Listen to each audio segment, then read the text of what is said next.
Halo semua, perkenalkan nama saya Hesni Rosin Sumarmata dengan NIM 2002010069.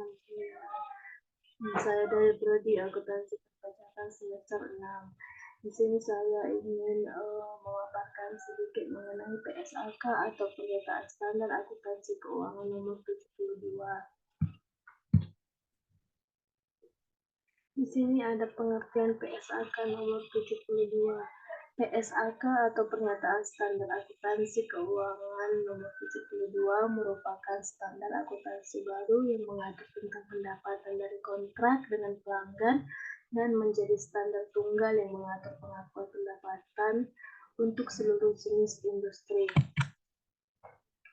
Di sini ada 5 tahap pengakuan pendapatan berdasarkan PSAK nomor 72. Yang pertama itu mengidentifikasi kontrak, yang kedua mengidentifikasi kewajiban pelaksanaan, yang ketiga menentukan harga transaksi, yang keempat mengalokasikan harga transaksi terhadap kewajiban pelaksanaan, dan yang kelima itu mengakui pendapatan pada entitas memenuhi kewajiban pelaksanaannya. Nah, di sini saya akan memaparkan sedikit tentang 5 tahap pengakuan pendapatan berdasarkan PSAK nomor 72. Yang pertama itu mengidentifikasi kontrak. Kontrak adalah perjanjian antara dua pihak atau lebih yang menunjukkan hak dan kewajiban yang dapat dipaksakan, kemampuan memaksakan dan hak dan kewajiban dalam suatu kontrak adalah permasalahan hukum. Kontrak dapat dibagi menjadi 3, yaitu kontrak tertulis, kontrak lisan, dan kontrak tersirat dalam praktik bisnis umum entitas. Beberapa kontrak dengan pelanggan dapat memiliki durasi yang tidak tetap dan dapat diakhiri atau dimodifikasi oleh salah satu pihak setiap saat.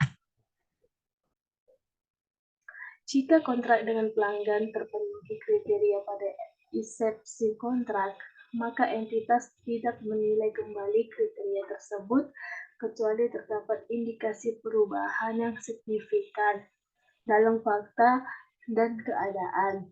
Sebagai contohnya itu, jika kemampuan pelanggan untuk membayar imbalan menurun secara signifikan, maka entitas akan menilai kembali apakah kemungkinan besar entitas akan menagih imbalan yang akan menjadi hak entitas dalam pertukaran dengan sisa barang atau jasa yang akan dialihkan kepada pelanggan.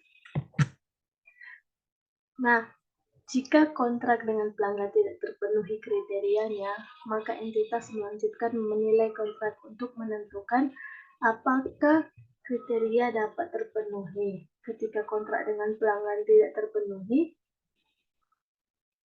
dan entitas menerima imbalan dari pelanggan, maka entitas mengakui imbalan yang diterima sebagai pendapatan hanya jika salah satu peristiwa berikut terjadi. Peristiwanya itu yaitu yang pertama, entitas tidak memiliki sisa kewajiban untuk mengalihkan barang atau jasa kepada pelanggan.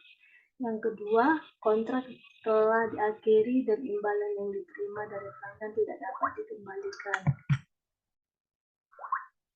Nah, entitas mencatat kontrak dengan pelanggan dalam ruang lingkup pernyataan ini hanya jika seluruh kriteria berikut terpenuhi.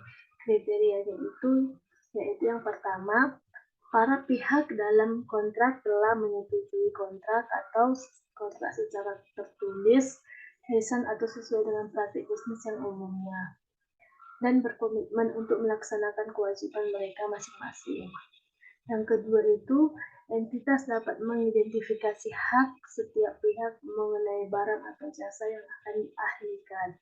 Yang ketiga itu, entitas dapat mengidentifikasi jangka waktu pembayaran barang atau jasa yang akan dialihkan. Yang keempat, kontrak memiliki substansi komersial, yaitu risiko, waktu atau jumlah arus kas masa depan entitas diperkirakan berubah sebagai akibat dari kontrak. Yang kelima, kemungkinan besar entitas akan menagih imbalan yang akan menjadi haknya dalam pertukaran barang atau jasa yang akan dialihkan ke pelanggan. Kombinasi kontrak. Entitas mengkombinasikan dua atau lebih kontrak yang disepakati pada waktu yang sama atau berdekatan dengan pelanggan yang sama atau pihak berelasi dari pelanggan dan mencatat kontrak tersebut sebagai kontrak tunggal. Terus ada modifikasi kontrak. Modifikasi kontrak yaitu perubahan dalam ruang lingkup atau harga kontrak yang disetujui oleh para pihak dalam kontrak.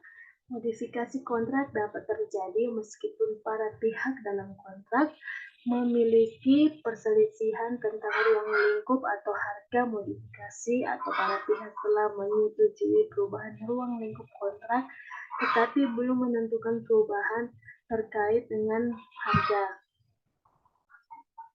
Nah, kita masuk ke tahap kedua yaitu mengidentifikasi kewajiban pelaksanaan. Pada insepsi kontrak, entitas menilai barang atau jasa yang dijanjikan dalam kontrak dengan pelanggan dan mengidentifikasi sebagai kewajiban pelaksanaan setiap janji untuk mengalihkan kepada pelanggan baik A. Suatu barang atau jasa yang bersifat dapat dibedakan, dan B. Serangkaian barang atau jasa yang bersifat dapat dibedakan secara substansial, sama, dan memiliki pola pengalihan yang sama kepada pelanggan.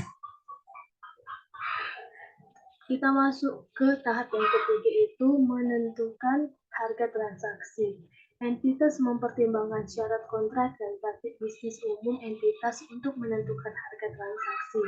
Harga transaksi adalah jumlah imbalan yang diperkirakan menjadi hak entitas dalam pertukaran untuk mengalihkan barang atau jasa yang dijanjikan kepada pelanggan, tidak termasuk jumlah yang ditagih atas nama pihak ketiga. Contohnya itu beberapa pajak penjualan. Nah, imbalan yang dijanjikan dalam kontrak dengan pelanggan dapat mencakup jumlah tetap, jumlah variabel, atau keduanya.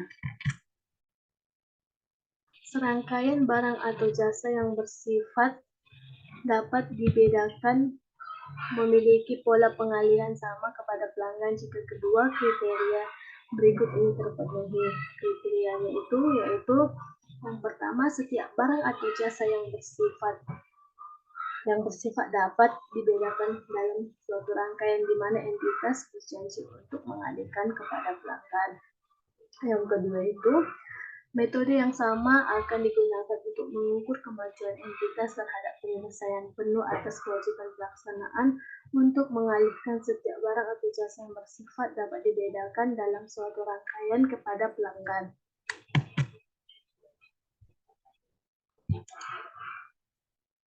Nah, kita masuk kepada tahap keempat itu mengalokasikan harga transaksi terhadap kewajiban pelaksanaan. Tujuan ketika mengalokasikan harga transaksi adalah entitas mengalokasikan harga transaksi terhadap setiap kewajiban pelaksanaan barang atau jasa bersifat dapat dibedakan dalam jumlah yang menggambarkan jumlah imbalan yang diperkirakan menjadi hak entitas dalam pertukaran untuk mengalihkan barang atau jasa yang dijanjikan kepada pelanggan. Nah, kita masuk ke tahap yang terakhir atau tahap kelima itu mengakui pendapatan pada entitas memenuhi kewajiban pelaksanaannya. Entitas mengakui pendapatan ketika atau selama entitas memenuhi kewajiban pelaksanaan dengan mengalihkan barang atau jasa yang dijanjikan kepada pelanggan. Aset dialihkan ketika atau saat pelanggan memperoleh pengendalian atas aset tersebut. Demikian yang bisa saya paparkan sedikit mengenai PSAK nomor 72. Terima kasih.